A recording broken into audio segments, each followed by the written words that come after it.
Di cerita sebelumnya, semua orang terkejut setelah melihat kemunculan seekor monster tingkat Lord, terutama manajer Liu yang langsung panik.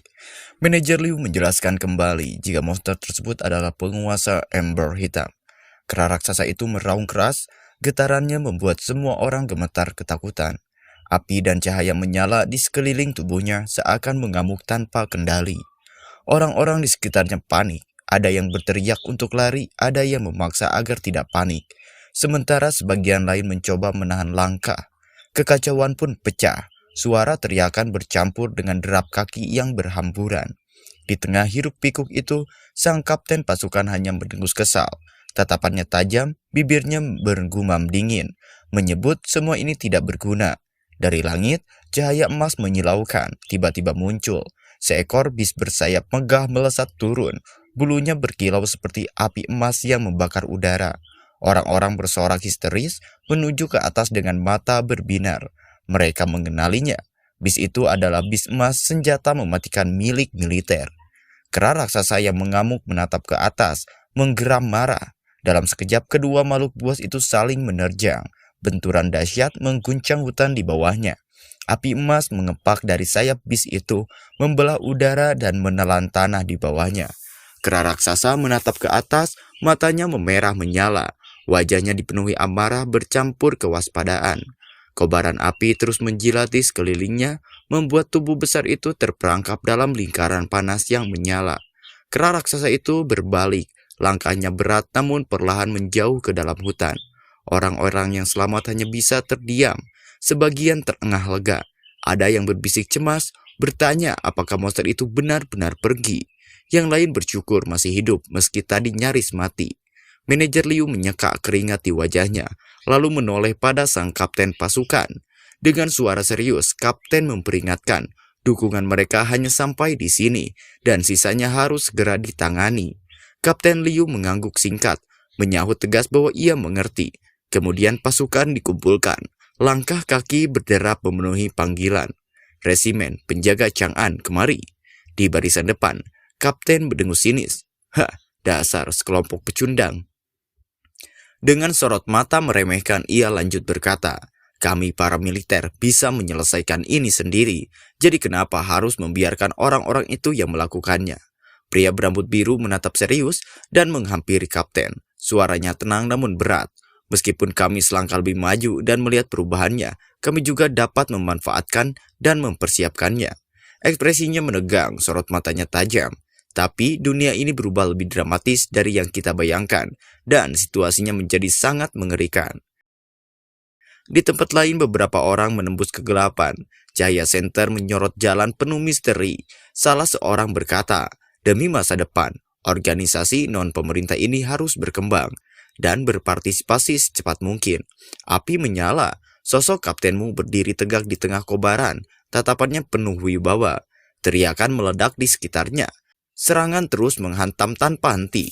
Namun dari samping, salah satu anggota tim berseru keras, wajahnya tegang. Kapten, ini tidak bekerja, ini hanya membuang energi. Ia melanjutkan dengan nada cemas. Meskipun Imperial Beast bisa membunuh monster berkualitas elit dalam hitungan detik, tapi jumlah mereka terlalu banyak. Tidak lama lagi, energi dalam tubuh para Beast akan habis. Suara lantang kaptenmu terdengar di dalam gua. Ia berkata, sesuaikan formasi. Pasukan langsung bergerak cepat. Bis Imperial Defense berdiri di depan, bis Imperial Support di tengah grup. Barisan rapat, Imperial Bis menyeruak maju dengan sorot mata merah menyala. Bis penyerang ada di kedua sisi. Pertama, jangan gunakan kemampuan jarak jauh, terus melangkah maju. Gemak perintah terakhir meledak, laksanakan. Sekejap kemudian, cahaya serangan musuh menembus kegelapan, menghantam barisan depan dengan ganas. Dengan teriakan penuh tenaga, salah satu bis tamer mengangkat tangannya. Bunga iblis duri, aktifkan armor duri. Sekejap, duri hijau bercahaya melilit tubuh bis, membentuk pelindung tajam yang memantulkan sinar pertempuran. Dari sisi lain, kaptenmu tersenyum tenang sambil menatap partner kecil di tangannya. Terserah kau. Api menyembur deras dari mulut partner kecil itu, melahap 3 laba-laba sekaligus dalam kobaran yang membara. Tubuh-tubuh raksasa itu terbakar dan runtuh tak berdaya. Kaptenmu tersenyum puas sambil mengangkat partner kecilnya. Lalu si gadis berambut ungu berkata, Tanpa kerja, mereka bisa menumbangkan 3 laba-laba dalam sekali serang. Taktik yang kami latih benar-benar berhasil. Kemudian di sini kaptenmu berkata kembali, selesai. Suara retakan terdengar bergema di dalam gua, memantul ke segala arah. Kaptenmu menatap tajam ke depan, sementara salah satu rekannya berteriak lantang, semuanya berjuanglah. Namun segera ia sadar, gema suara itu justru merambat jauh di dalam gua. Dengan nada serius, ia menambahkan, itu artinya kita masih harus terus melangkah lebih dalam. Kaptenmu mengangkat tangan dan memberi komando tegas, maju. Tanpa ragu, pasukan segera berlari mengikuti langkahnya. Baik kapten, teriak mereka serempak. Di kedalaman gua, cahaya pertempuran sudah terlihat. Barisan prajurit berhadapan dengan monster raksasa. Serangan bergemuruh ke segala arah. Teriakan perintah terdengar di antara hiruk pikuk. Jangan mengganggu formasi. Serangan di sisi kiri terlalu lemah. Perkuat serangannya. Kaptenmu berdiri mantap mengamati jalan pertempuran. Monster laba-laba raksasa itu meraung. Tubuhnya diselimuti cahaya pertahanan yang berkilat tajam. Serangan bertubi-tubi menghantam, namun cangkangnya tetap kokoh. Di sisi lain, beberapa orang mengamati dengan tenang. Salah satunya menjelaskan, induk laba-laba hanya memiliki sedikit kekuatan serangan, cukup untuk melahirkan. Faktanya, ia hanyalah petarung yang sangat lemah di kelasnya. Manajer Liu berdiri di depan barisan. Suaranya lantang memberi arahan. Kita semua harus bekerja sama untuk membunuh induk laba-laba. Setelah itu, hasilnya akan dibagikan berdasarkan luka yang kita dapat. Jika kalian percaya padaku, Liu Shenlin, aku jamin pembagiannya akan adil. Ia mengangkat tangannya memberi komando tegas. Atas perintahku, barisan belakang, serang matanya, sisanya terus hajar kakinya. Para prajurit menjawab serempak, baik. Serangan bertubi-tubi menghantam tubuh monster itu, namun kilatan pelindung tiba-tiba muncul di matanya. Seseorang berteriak kaget, matanya benar-benar punya perisai. Yang lain menyumpah kesal, sial, tingkatan sarang. Salah seorang prajurit bergegas melapor, Kapten, situasinya di luar kendali. Kita harus datang ke sana dan membantu mereka. Jika kita ikut campur, militer akan mengurangi kontribusi tim kita. Tim lain pun pasti akan menolak kehadiran kita.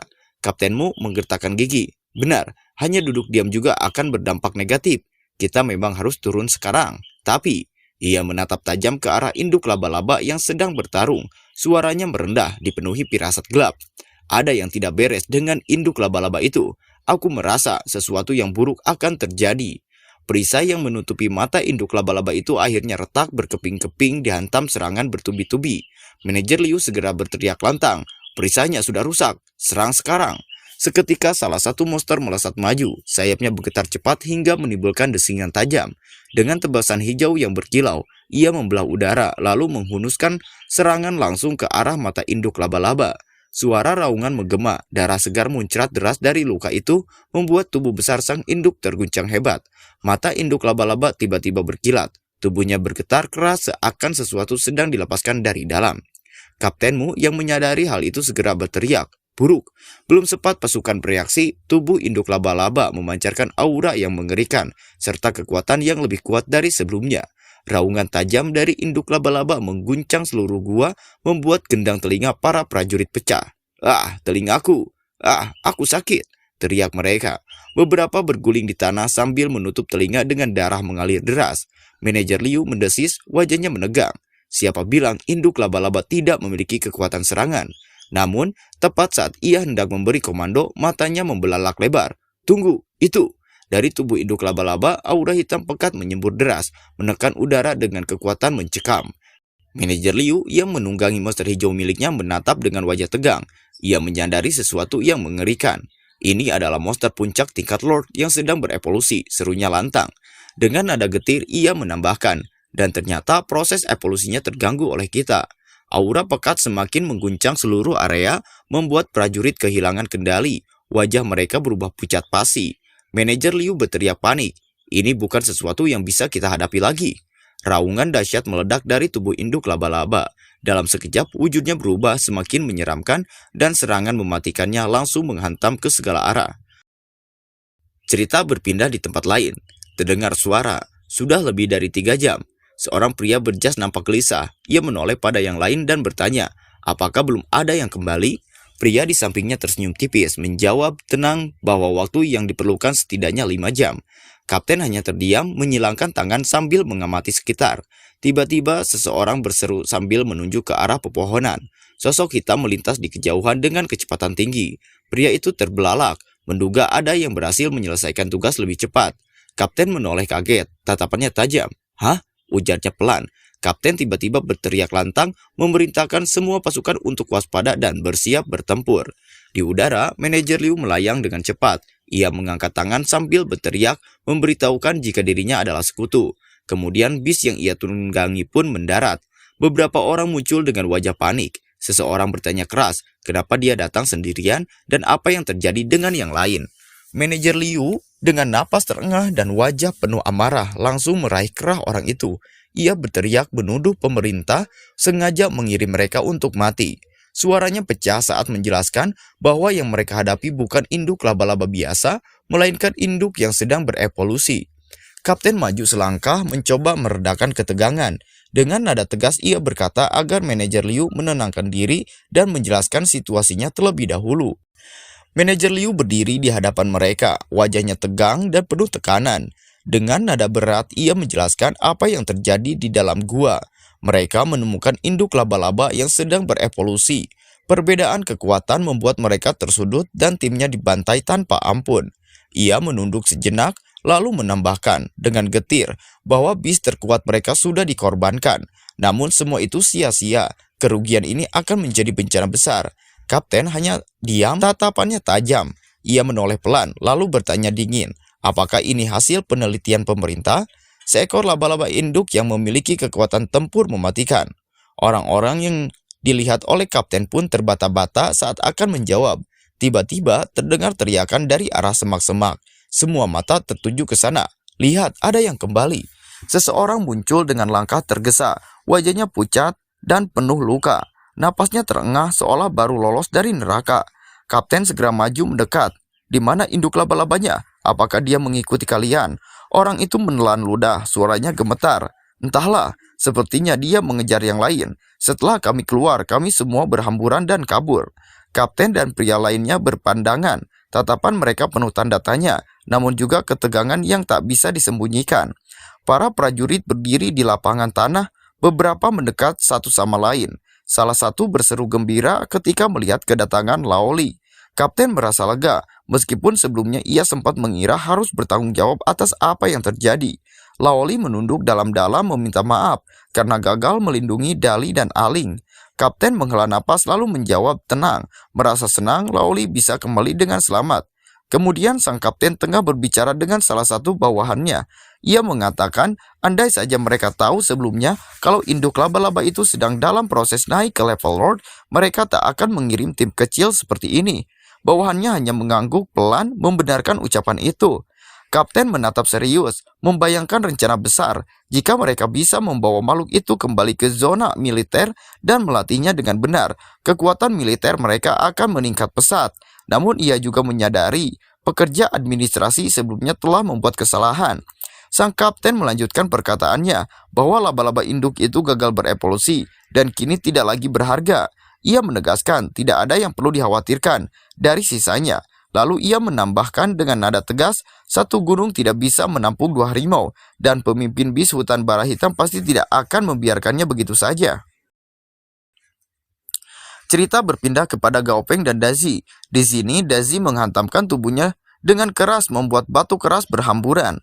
Gaopeng tersenyum tipis sambil berkata, kerja bagus. Seorang pelatih lain nampak kesal menunjuk ke arah Dazi sambil berteriak agar melihat bis orang lain. Sementara itu anjing peliharaan di sampingnya hanya bisa menggonggong keras. Gaopeng tersenyum kecil, teringat kabar tentang Liu Shenlin yang bertemu dua monster peringkat pemimpin sekaligus. Satu peringkat pemimpin tengah setelah mengambil alih tugas pemerintahan. Ia berpikir, lingkungan berburu di alam liar kini semakin parah. Jumlah bangkai monster level biasa sangat sedikit, sementara harga bangkai monster level elit hanya cukup untuk membeli makanan ringan bagi Dambi. Bayangan Dambi dan Dazi muncul dalam pikirannya. Gaopeng menimbang, sebaiknya ia segera membuat keduanya naik ke peringkat pemimpin agar tingkat keberhasilan berburu di lapangan lebih tinggi. Dan saat keduanya berevolusi, reputasinya sebagai pelatih monster akan terbentuk semakin kuat. Gaopeng berpikir, saat ia sudah cukup kuat, ia bisa pergi ke kota Yanjing untuk mendapatkan sertifikat pelatih bis senior. bersama satu reguler dan satu asisten. Selama ia berkembang sesuai route itu, kekuatannya akan terus meningkat. Dambi kini telah menembus level 14, namun sayangnya tidak ada tugas dari serikat pemburu monster yang berhasil diselesaikan, dan Dambi justru menghabiskan semua jarum pinus cheddar di rumah. Akhirnya ia hanya bisa berdiri diam di depan kulkas setiap hari, menatapinya dengan tatapan kosong.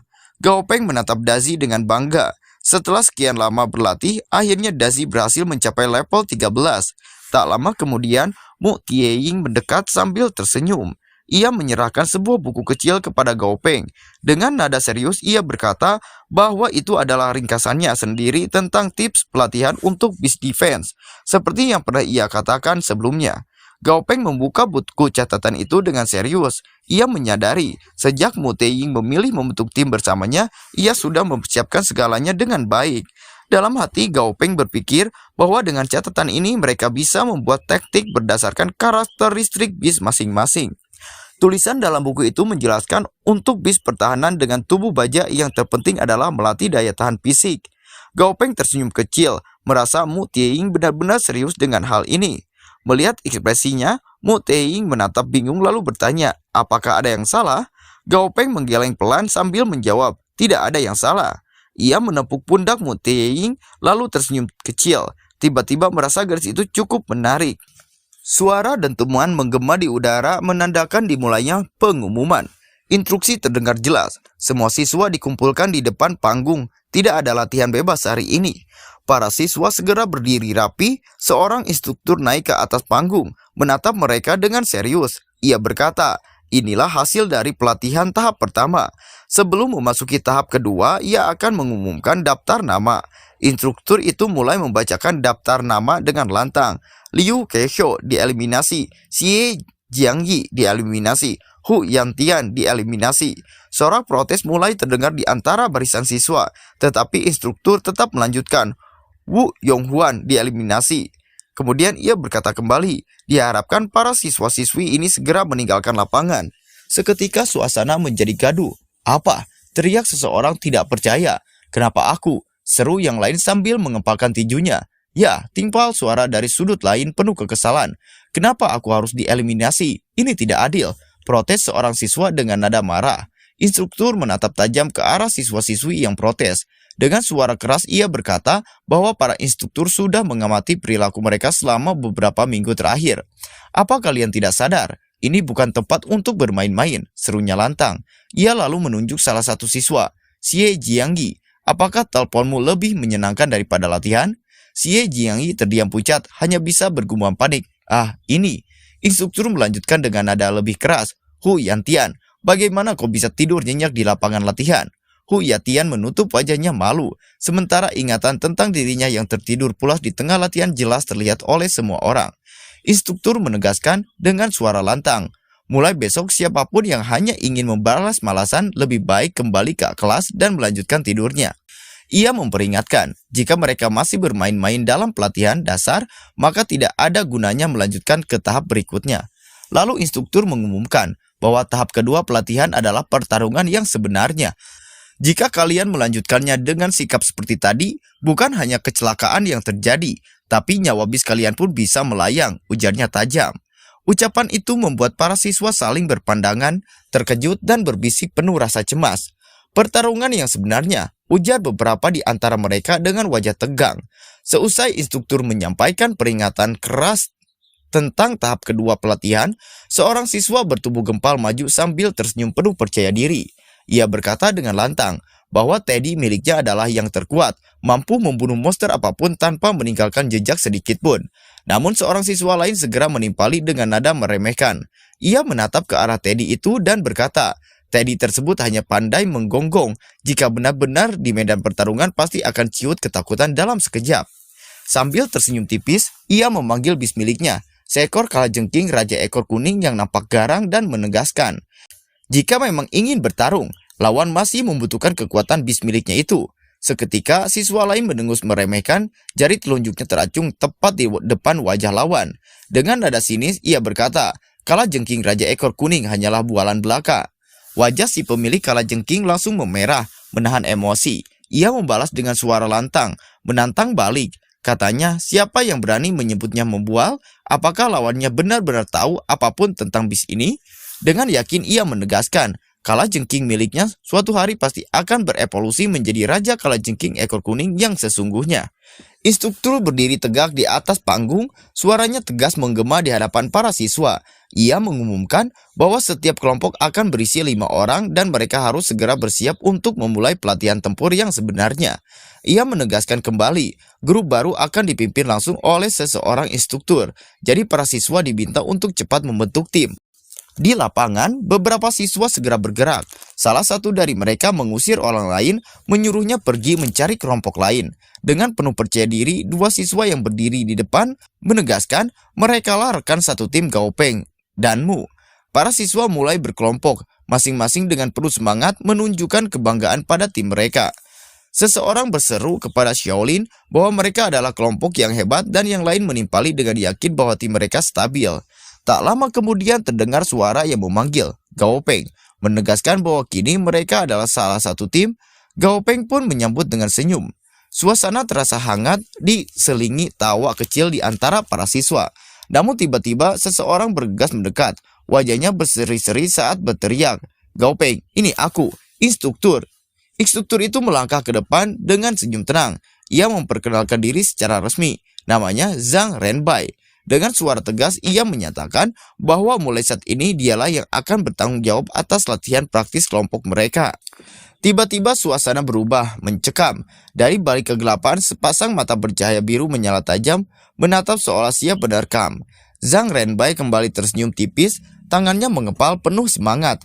Ia menantang para siswa dengan satu pertanyaan, sederhana namun menusuk. Siapa yang berani maju pertama untuk mencoba?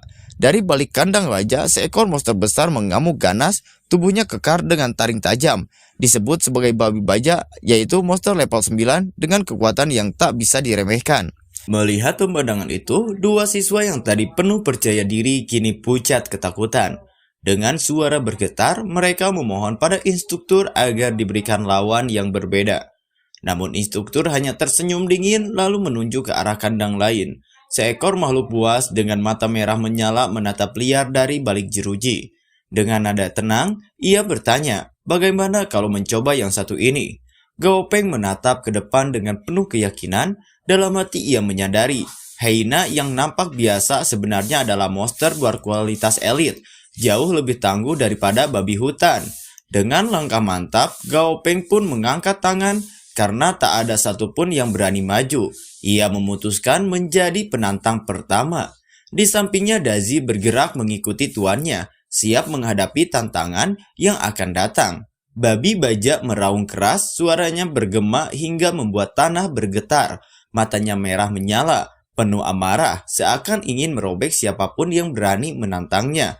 Gaopeng berdiri tegak di hadapan monster buas itu tanpa menunjukkan rasa gentar sedikit pun. Di sisinya, Dazi ikut maju, tubuhnya tegang dan siap menerkam kapan saja. Gaopeng menatap lurus ke arah monster buas itu, bibirnya melengkung tipis. Dengan suara tenang, ia memberi aba-aba, "Ayo Dazi." Seketika tubuh babi baja yang liar meraung ganas, suaranya mengguncang udara. Taring besarnya menyeringai dengan amarah yang membara. Mata merahnya menyala semakin buas dan tanpa ragu ia menyerbu ke depan, menimbulkan dentuman berat di tanah setiap kali kakinya menghentak. Namun Dazi dengan tubuh raksasanya yang menjulang ikut melesat maju menyambut tantangan itu. Pertarungan sengit antara keduanya pun tak bisa lagi dihindari. Dengan teriakan ganas, babi baja melompat maju, taring raksasanya menebas udara dengan kekuatan brutal. Namun Dazi sudah lebih dulu melesat tinggi ke udara, tubuhnya berkilat. Dengan aura ganas dari atas, ia menerjang turun dengan cakarnya yang tajam, membelah udara seperti kilatan petir. Babi baja menatap ke atas, matanya merah membara, tapi belum sempat bereaksi. Dazi sudah menancapkan serangan mematikan. Suara benturan keras bergema, darah muncrat ke segala arah. Dazi mencabik tubuh monster itu dengan amukan tak terbendung. Giginya menggigit dalam-dalam hingga babi baja meraung kesakitan. Babi baja meraung buas, taring raksasanya terbuka lebar lalu menghantam maju dengan kekuatan brutal. Mata merahnya menyala penuh amarah, setiap langkahnya membuat tanah berguncang keras. Serangannya menghantam tepat sasaran. Dazi yang gagap perkasa tak sempat menghindar. Tubuh raksasa Dazi terpental jauh ke belakang akibat hantaman brutal sang babi baja, meninggalkan jejak retakan di tanah. Aura ganasnya sempat meredup, namun matanya tetap menyala, menandakan pertempuran ini masih jauh dari selesai. Kerumunan yang menonton pertempuran mulai panik. Beberapa orang saling berteriak kebingungan, tak tahu siapa yang akan keluar sebagai pemenang. Seorang pria bahkan berteriak sambil menarik rambut temannya yang langsung berteriak balik dengan wajah kesal. Di sisi lain, Gao Peng mengamati dengan tatapan tenang. Dalam hati ia menimbang situasi, menyadari bahwa Dazi berada di posisi yang kurang menguntungkan. Namun ia tidak melepas keyakinannya begitu saja. Babi baja nampak penuh luka dan racun sedang tersebar di seluruh tubuhnya. Bahkan racun sudah menjalar dalam darahnya. Namun meski tubuhnya porak-poranda, amarah di matanya justru semakin menyala. Dengan tatapan tajam, Gao Peng menyimpulkan, Dazi mulai mengambil kendali atas situasi ini. Racun dari gigitan Dazi langsung menyebar ke tubuh babi baja, luka di tubuhnya kini menghitam, menandakan bisa itu mulai bekerja. Namun semakin parah racun menjalar, semakin buas pula amarah sang babi baja meledak. Tubuh raksasanya berguncang hebat, darah mengalir dari bekas gigitan hingga akhirnya ia jatuh berlutut dengan kondisi cedera yang makin parah. Orang-orang yang menonton terperanjat, wajah mereka dipenuhi ketakutan dan kebingungan. Mereka berteriak, bertanya-tanya apa yang sebenarnya sedang terjadi. Di tengah kepanikan itu, satu hal menjadi jelas, babi baja masih memiliki kesempatan untuk bangkit kembali. Babi baja yang semula mengamuk tiba-tiba terjatuh, tubuhnya kehilangan keseimbangan. Orang-orang di sekitar terkejut tak mengerti apa yang sedang terjadi. Dazi menatap tajam ke arah lawannya, racun dan gigitannya mulai menunjukkan hasil. Instruktur menjelaskan dengan tenang, wajah babi baja membiru menjadi tanda jelas bahwa racun sudah menjalar.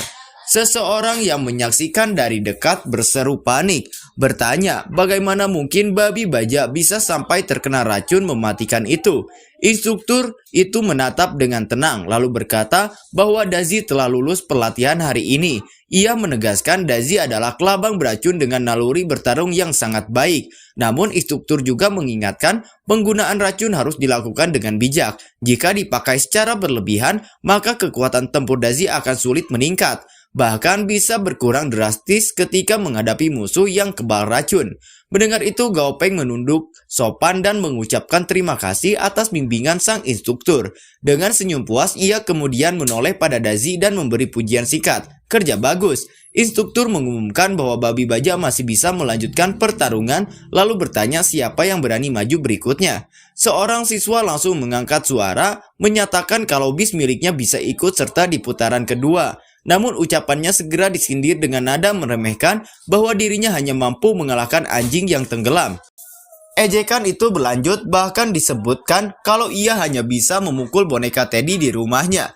Wajahnya pun memerah karena kesal sampai ia berteriak marah menahan amarahnya.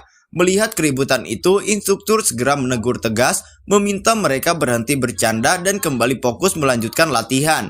Pertarungan kembali dimulai. Seorang siswa mengirimkan bis miliknya, seekor raja kalajengking ekor kuning untuk menghadapi babi baja. Dengan penuh percaya diri, ia memberi perintah kejam, menyuruh kalajengkingnya melancarkan serangan bertubi-tubi dengan jarum racun hingga lawannya mati keracunan. Tusukan demi tusukan pun menghujam tubuh babi baja, membuat monster itu berteriak kesakitan. Tubuhnya yang sudah terluka parah kini makin menderita akibat racun yang menyebar. Melihat itu, pemilik Raja Kalajengking tertawa puas. Dengan sombong ia berkata, hasilnya sudah jelas, babi baja tak akan mampu bertahan melawan racun mematikan tersebut.